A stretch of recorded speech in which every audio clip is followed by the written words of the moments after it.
Alléluia. Je vous salue dans le nom de Jésus. Amen, amen.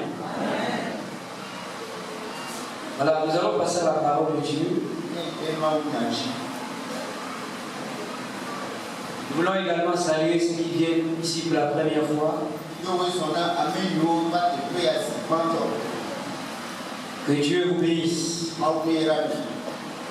Amen. Nous allons lire dans le livre des Actes des Apôtres, dans le chapitre 1er. Nous lirons du verset 1er au verset 8. J'ai la parole de Dieu. Théophile, j'ai parlé dans mon premier livre de tout ce que Jésus a commencé de faire et d'enseigner dès le commencement jusqu'au jour où il fut enlevé au ciel. Après avoir donné ses ordres par le Saint-Esprit aux apôtres qu'il avait choisis. Après qu'il eut souffert, il leur apparut vivant et leur donna plusieurs preuves, se montrant à eux pendant 40 jours et parlant des choses qui concernent le royaume de Dieu. Comme il s'est trouvé avec eux, il leur recommanda de ne pas s'éloigner de Jérusalem, mais d'attendre ce que le Père avait promis. Ce que je vous ai annoncé, leur dit-il, car Jean a baptisé d'eau, mais vous, dans peu de jours, vous serez baptisés du Saint-Esprit. Alors les apôtres réunis lui demandèrent, Seigneur, est-ce en ces temps que tu rétabliras le royaume d'Israël? Il leur répondit, ce n'est pas à vous de connaître les temps ou les moments que le Père a fixés de sa propre autorité. Mais vous recevrez une puissance, le Saint-Esprit survenant sur vous, et vous serez mes témoins à Jérusalem, dans toute la Judée, dans la Samarie et jusqu'aux extrémités de la terre. Nous allons prier le Seigneur. Seigneur, que ton nom soit béni pour cette opportunité que tu nous donnes ce jour de nous rassembler autour de ta personne. Pour te louer, te rendre des multiples actions de grâce. Que ton nom soit béni. Aussi, nous voulons nous recommander à ta grâce. Ouvre notre entendement spirituel. Donne-nous de comprendre ta parole. Que le Saint-Esprit nous aide à la comprendre. Et qu'au nom de Jésus, Seigneur, toute distraction soit bannie de nos pensées, de nos cœurs. Donne-nous de saisir la pensée de Dieu et qu'elle agisse puissamment dans nos vies, qu'elle nous transforme, qu'elle nous bouleverse positivement au nom puissant de Jésus. Nous voulons laisser simplement au Saint-Esprit le soin de nous saisir ce jour et de faire de nous ce que Dieu veut. À toi la gloire, Seigneur, toi qui nous aideras maintenant. Au nom de Jésus, Amen. Alléluia. Un merveilleux passage de l'apôtre de Luc.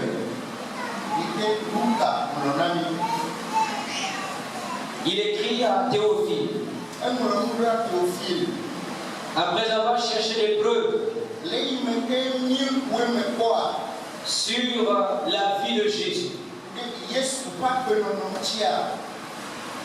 il va enfin écrire.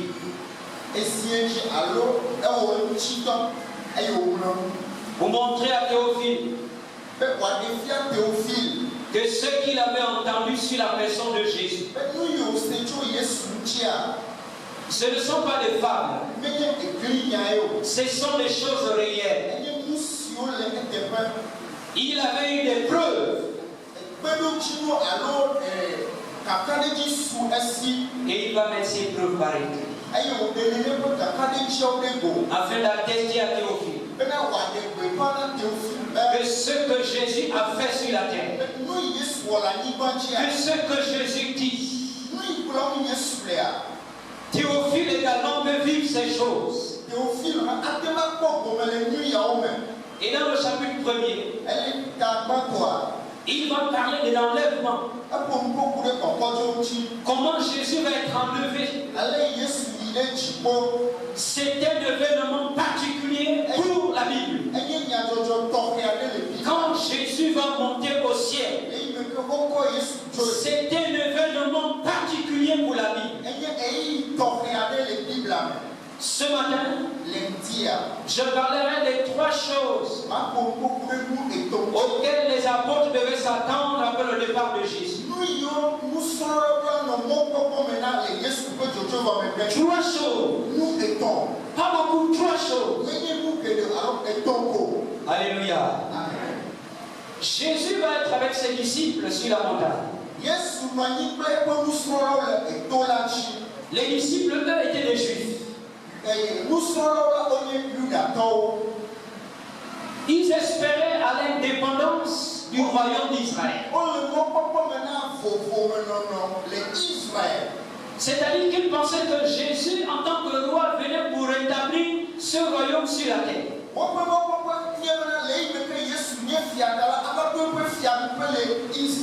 Parce que du temps de Jésus, les Juifs étaient dominés par l'Empire romain. Les Juifs avaient perdu leur indépendance. Ils étaient annexés par les Romains. C'était un gouverneur romain qui était là. Ils étaient régis par les lois romaines. Mais Jésus, dans ses discours, leur avait parlé d'un royaume où les apôtres également devaient être assis avec lui. Où les apôtres devaient être assis avec lui. Donc, eux, ils pensaient que ce royaume devait être un royaume terrestre. Donc, tout ce que Jésus disait, eux ne s'occupaient pas de ça. Pour eux, Jésus était venu rétablir le royaume terrestre d'Israël.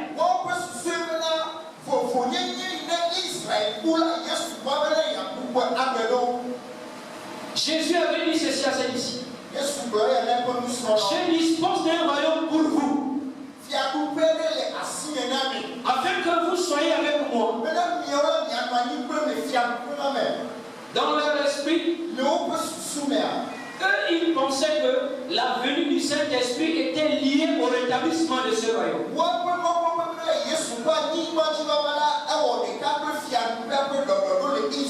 Pour eux, quand le Saint-Esprit devait venir, il devait d'abord châtier tous les Romains. Il devait chasser les Romains de leur territoire. C'est ce que les disciples pensaient dans leur cœur. Quand Jésus parlait de la venue du Saint-Esprit, alléluia, alléluia, ils avaient perdu l'indépendance. Jésus parle du royaume de Dieu. Et il s'est dit, Jésus va rétablir ce royaume d'Israël.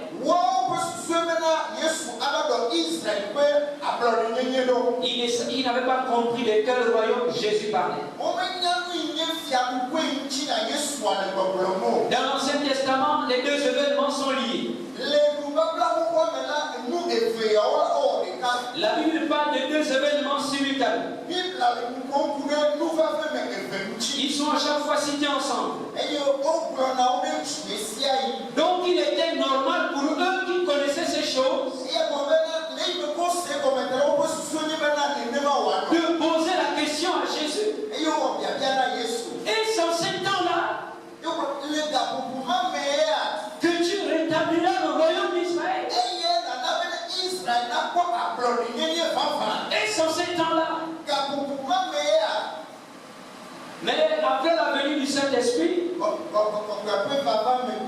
cette illusion fut dissipée de leur cœur. Ils avaient enlevé cela de leur pensée. Parce que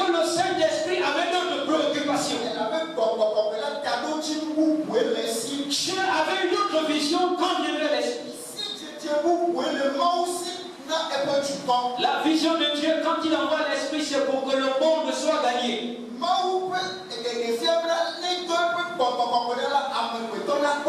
C'est pour que ceux qui sont perdus soient sauvés. C'est pour que les incrédules soient délivrés.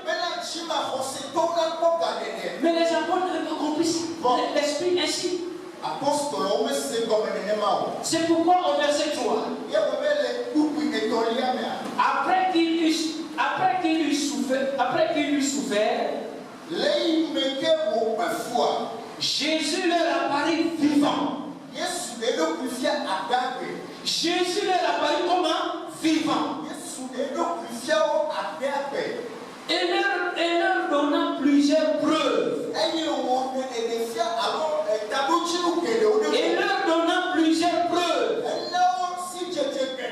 Se montrant à eux pendant 40 jours. Jésus ressuscité, il va être avec les disciples pendant 40 jours. Qu'est-ce que Jésus faisait avec eux après la résurrection 40 jours? Il leur parlait du royaume de Dieu. Il leur parlait des choses qui concernent le royaume de Dieu. Jésus leur parlait des choses qui concernent le royaume de Dieu. Dans le verset 4 et 5. Quand il s'est trouvé avec eux, il leur recommanda de ne pas s'éloigner de Jérusalem. Alléluia. Voici ce dont il parlait avec eux. Ne partez pas de Jérusalem, attendez. Il leur recommanda de ne pas s'éloigner de Jérusalem. Mais là-dedans, ce que le Père avait promis. Qu'est-ce que le Père avait promis? Les apôtres savaient que Dieu avait promis son esprit. À tous les croyants. Mais durant les 3 ans qu'ils ont passé avec Jésus, Jésus a rappelé ces choses. Il n'avait pas compris. 40 jours encore, Jésus leur donne encore 40 jours. Il leur parle encore du Saint-Esprit. Pendant 40 jours, ils n'ont pas compris. 3 ans et 40 jours. Les apôtres n'avaient pas compris la nécessité de recevoir le Saint-Esprit. 3 ans et 40 jours. Ils n'avaient pas compris quel était l'intérêt de Dieu. Quand il envoie son Fils sur la terre, il ne comprenait pas pourquoi Jésus parle du Saint-Esprit. Quelle était leur préoccupation? Le verset 6. Alors les apôtres réunis lui demandèrent: Seigneur, est-ce en ce temps-là que tu viendras chasser ces Romains là? Nous sommes envahis.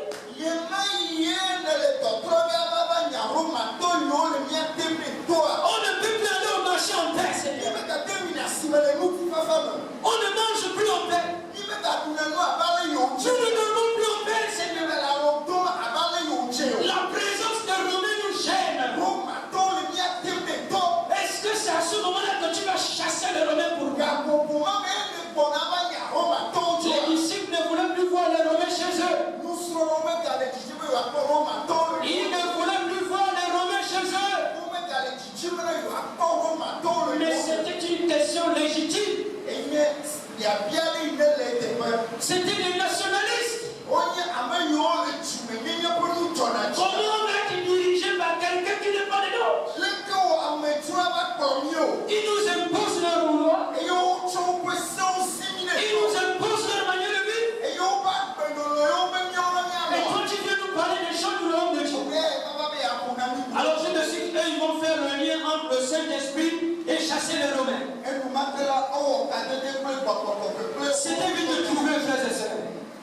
C'est comme nous faisons tout de suite un lien entre le fait du Saint-Esprit qui va consumer ceux qui ne nous aiment pas. Le lien est vite fait. Le feu vient pour consumer nos ennemis. Voici quelle était la préoccupation des apôtres. Est-ce en ces temps-là que tu vas restaurer le royaume d'Israël? Nous remarquons que le Seigneur, quand ils m'ont posé la question, Jésus va passer cette question sous silence. Le Seigneur ne va même pas répondre à cette question. Il va passer cette question sous silence. Vous serez mes témoins à Jérusalem, dans toute la Judée, dans la Samarie, jusqu'aux extrémités de la terre. Voici ce qui est important pour Jésus. Voici ce qui était important pour Dieu. Ce n'était pas devant les Romains. Dieu devait régler le cas des Romains plus tard. Vous pouvez lire l'histoire. Est-ce que l'Empire romain existe encore? C'est devenu un petit pays. Il y a beaucoup de problèmes aujourd'hui. Donc Jésus a dit, laissez Dieu va régler le problème des Romains. Vous préoccupez-vous à chercher le Saint-Esprit. Préoccupez-vous de chercher le Saint-Esprit.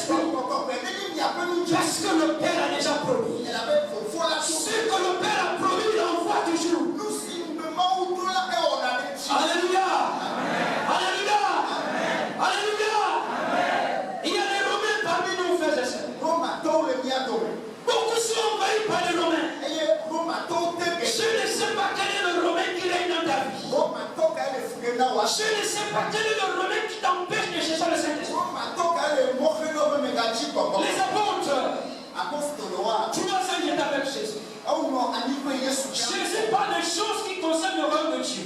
Leur regard était toujours sur la terre.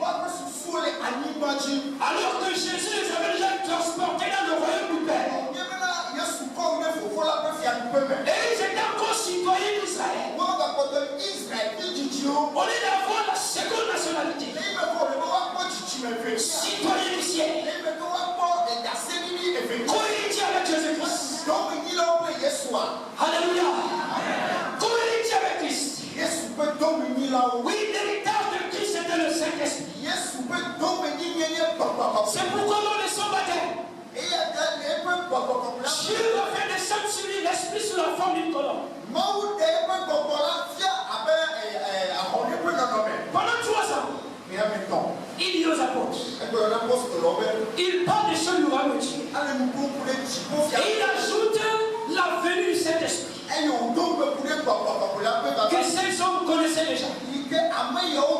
Mais ils n'étaient pas préoccupés par cela. Et ils ne s'occupaient pas du Saint-Esprit, ce n'était pas leur problème. Oh Jésus, ma belle-mère est malade, viens prier. Jésus, mon enfant est malade, viens prier. Jésus, il n'y a plus de pain, viens multiplier. Jésus, il n'y a plus de poisson, viens multiplier. Oh Seigneur, mais comment tu l'as laissé célibataire? Oh Jésus, mais comment tu l'as laissé célibataire? Leur pensée n'était pas dans ce que Jésus disait. Ils se préoccupaient des choses de la terre. Leur pensée était sur les Romains. Leur pensée était sur les Romains. Ils voulaient se venger. La vengeance était dans leur cœur. La méchanceté était dans leur cœur. C'est pourquoi ils ne se préoccupaient pas des choses du royaume de Dieu. C'est le cas de l'église du 21e siècle. Si nous sommes affaiblis comme ça, c'est parce que nos cœurs ne sont pas tournés vers les choses du royaume de Dieu. Nous sommes faibles comme ça. C'est parce que nous avons des Romains qui nous ont envahis. Au lieu de regarder à Jésus, nos regards sont fixés sur ces Romains. Et l'esprit est là. L'esprit est là à la porte. Il cherche des hommes. Il va donner la puissance afin de bouleverser notre vie, bouleverser nos villages,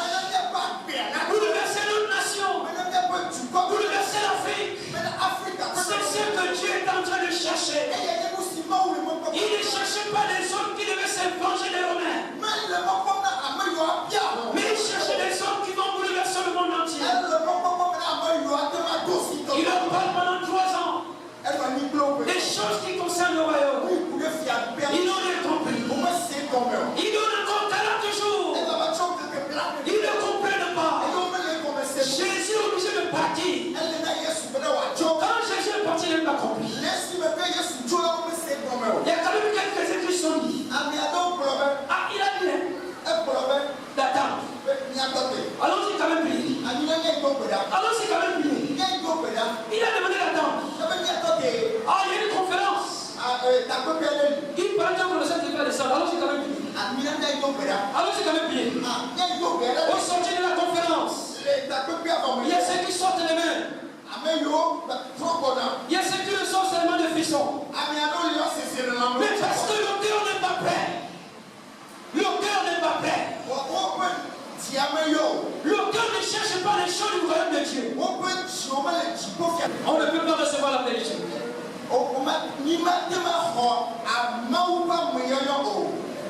Pourquoi Jésus parle du Saint-Esprit? Pourquoi Jésus parle du Saint-Esprit? Pourquoi Jésus accorde une si grande importance à la vie du Saint-Esprit? Il dit, mais vous recevez la puissance. Quand l'Esprit vient, il vous donne la puissance. Il vous donne une nouvelle capacité. Il vous donne une nouvelle force. Il vous donne un nouveau zèle. Alléluia. L'église primitive n'était pas aussi merveilleuse comme nous aujourd'hui dans les structures. Elle n'était pas aussi organisée comme la nôtre. Les premiers chrétiens restaient des hommes ordinaires. Ils faisaient face aux oppositions, aux mêmes persécutions que nous. Parce que l'opposition est suscitée par Satan. Donc c'est le même adversaire. Il a simplement changé d'envoyé. Le même adversaire qui s'oppose à l'avancement du royaume de Dieu. Mais il était nécessaire que les apôtres reçoivent le Saint-Esprit. Pourtant leurs ressources financières étaient limitées. Ils faisaient face à la jalousie.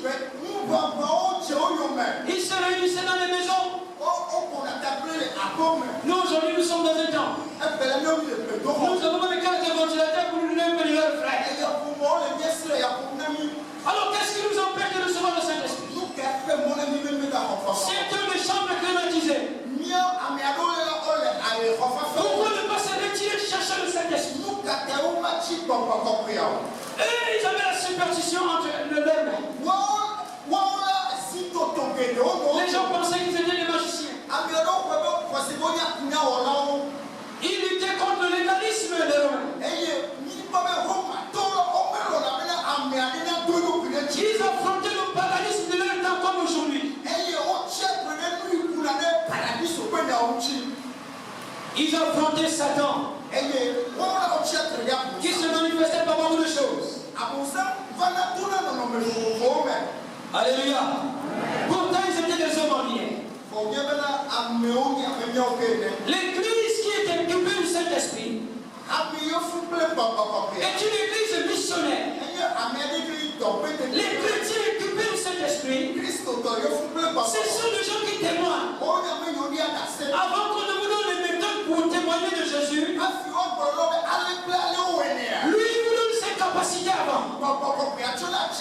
Il vous donne ses capacités. Il vous donne l'onction. L'onction peut vous aider à être ce que nous ne sommes pas. L'onction nous aidera à dire ce que nous n'avons jamais dit. L'onction nous aidera à faire ce que nous ne pouvons pas faire. Il y a ceux qui n'arrivent pas à prier. Même si une prédication n'arrive pas, il suffit juste d'introduction énorme. Mais le Saint-Esprit ne peut pas te faire dormir pendant que Jésus parle des choses du royaume de Dieu. Le cœur est préoccupé par les choses de la terre. Pendant que nous sommes dans la présence de Dieu, nous pensons aux choses de la terre. Quel va être le résultat si ce n'est le sommeil? Quel va être le résultat au sortir du culte? Si c'est bien, oh frère, comment tu as trouvé le culte? C'était bon culte. Non, non, la dimanche de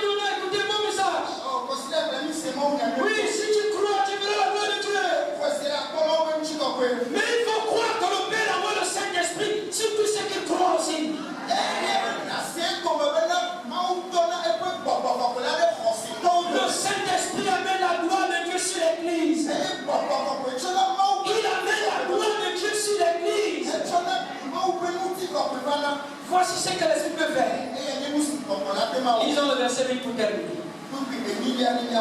Je disais que je parlerai de trois choses.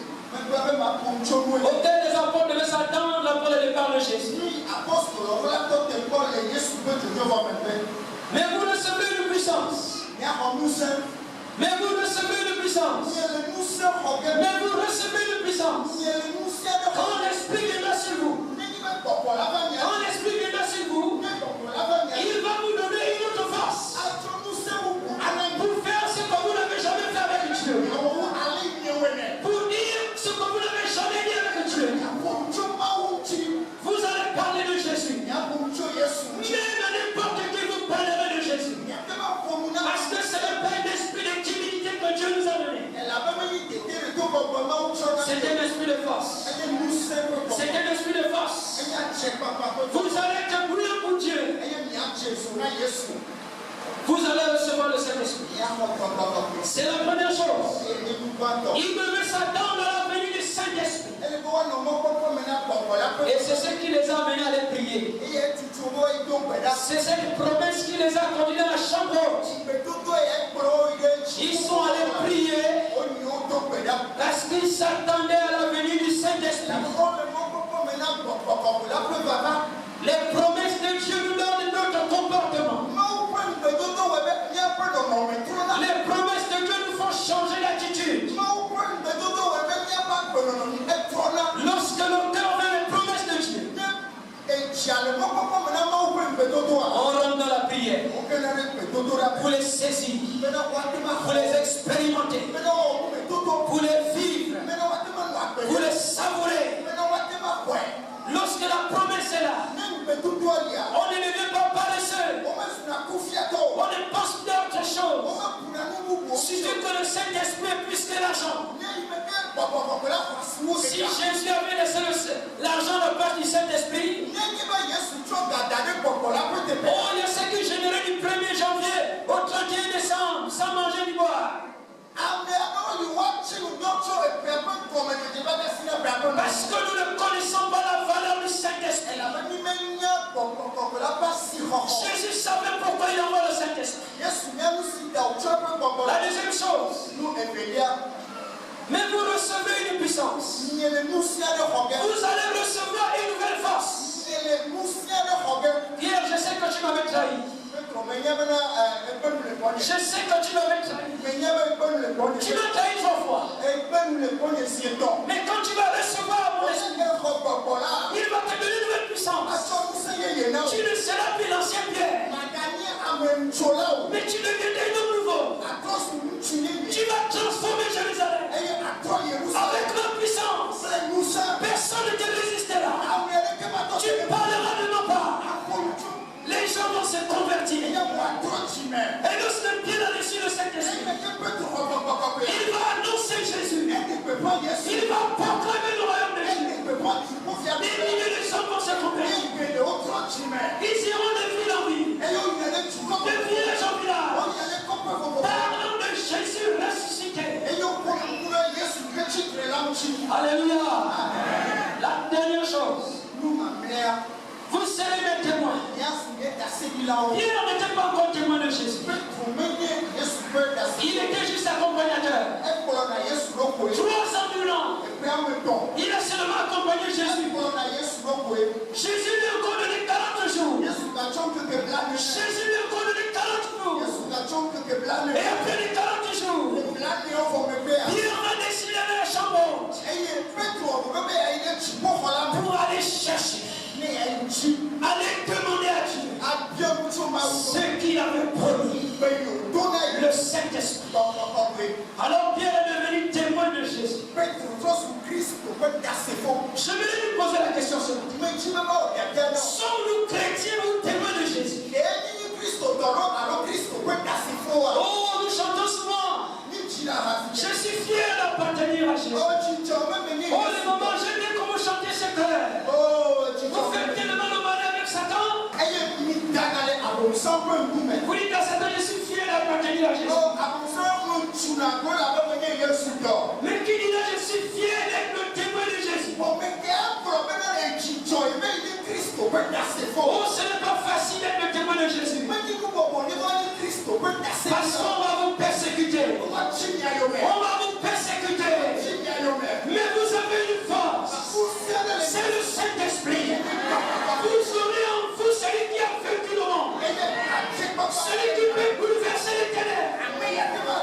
la puissance de Dieu, vous ne serez plus le même. On a dit à Saoul, le Saint-Esprit te saisira. Tu ne seras plus le même. Quand il va te saisir, tu ne seras plus le même. Oh, c'était un tu me demandes, pasteur. Est-ce que parmi les apôtres qui étaient à la chambre haute, il y avait quelqu'un qui souffrait du cancer comme moi? Est-ce que parmi ceux qui étaient à la chambre haute, il y avait quelqu'un qui était persécuté comme moi? Est-ce que parmi ceux qui étaient à la chambre haute, il y avait une femme qui souffrait comme moi? Il y avait une femme qui souffrait comme moi. Mais ces hommes traversaient aussi les difficultés comme vous. Ils traversaient aussi les difficultés. Mais il fallait faire le choix maintenant. Décider de vivre dans les difficultés sans le Saint-Esprit. Ou bien chercher la puissance de Dieu afin de changer notre entourage, afin de faire taire le royaume de Satan. Vous êtes un témoin de quoi ou de qui? Alléluia. Quel est le Romain qui vous embête? Puisque peut-être la paresse, une difficulté.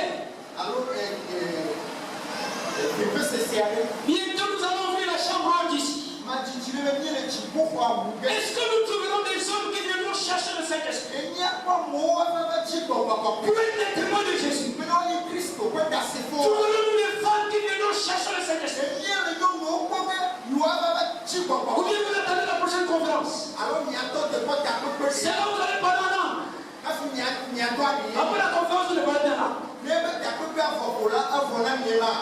Mais Jésus cherche des hommes et des femmes qui doivent se tenir à la brèche,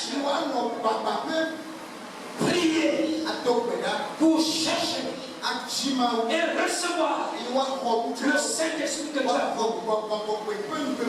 C'est pourquoi lui qui crie à Théophile, il dit Théophile, ce ne sont pas les femmes, c'est que je te dis. C'est la vérité. Il y a des gens qui ont expérimenté ces choses. Il y a des gens qui ont expérimenté ces choses. Toi aussi tu peux faire l'expérience de la vie de Jésus. Toi aussi tu peux faire l'expérience du Saint-Esprit. Ce ne sont pas les femmes, frères et sœurs. Nous allons prier le Seigneur. C'est la vérité, le Saint-Esprit. Ce ne sont pas les femmes de mon frère. Ce ne sont pas les femmes de ma soeur. La venue du Saint-Esprit, c'est réel. Nous pouvons faire une véritable expérience du baptême dans le Saint-Esprit. Le Saint-Esprit ne nous conduira pas en enfer. Il ne peut pas nous conduire en enfer. Il ne peut pas nous conduire en enfer. Il ne peut pas nous laisser esclaves du péché. Il ne peut pas nous laisser faibles. Si vous posez la question, aux gens qui ont été souvent guéris, parce que nous constatons ici, dans ce siècle présent, le seul problème des chrétiens, c'est que tous sont malades. Tous sont malades. Voici le géant romain qui règne dans les villes. La maladie. Mais la Bible nous dit l'ombre des apôtres. L'ombre des apôtres selon. Guérissez les malades. Guérissez les malades. Mais toi tu es un malade qui ne veut pas recevoir seulement l'ombre. Mais tu peux recevoir la personne même du Saint-Esprit. C'est lui qui guérit. C'est sa puissance qui arrache la maladie. C'est sa force qui détruit le pouvoir des gens de la maladie. Nous allons prier, frères et sœurs. Est-ce qu'il y a des Romains qui viennent dans votre vie? Quel est le Romain qui t'empêche de chercher la plénitude? Les enfants étaient préoccupés par autre chose. Alors que Jésus a dit, ne vous éloignez pas de Jérusalem. Attendez le Saint-Esprit.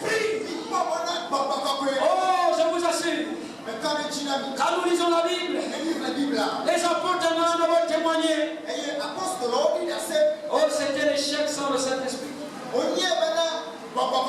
C'était l'échec sans le Saint-Esprit. Il fallait que Jésus intervienne lui-même. Mais après que le Saint-Esprit soit venu, ils ont même fait plus de choses que Jésus sur la terre. Ils ont accompli les guérisons. Il fallait poursuivre l'œuvre que Jésus a entamée. Il fallait continuer cette œuvre missionnaire. Il fallait continuer à témoigner pour que ceux qui sont dans les ténèbres soient sauvés.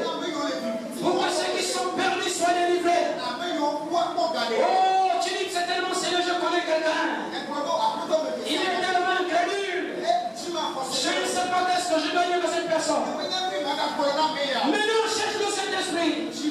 Cherchons le Saint-Esprit. Lui, il te donnera ce qu'il faut lui. Il nous donnera ce qu'il faut lui.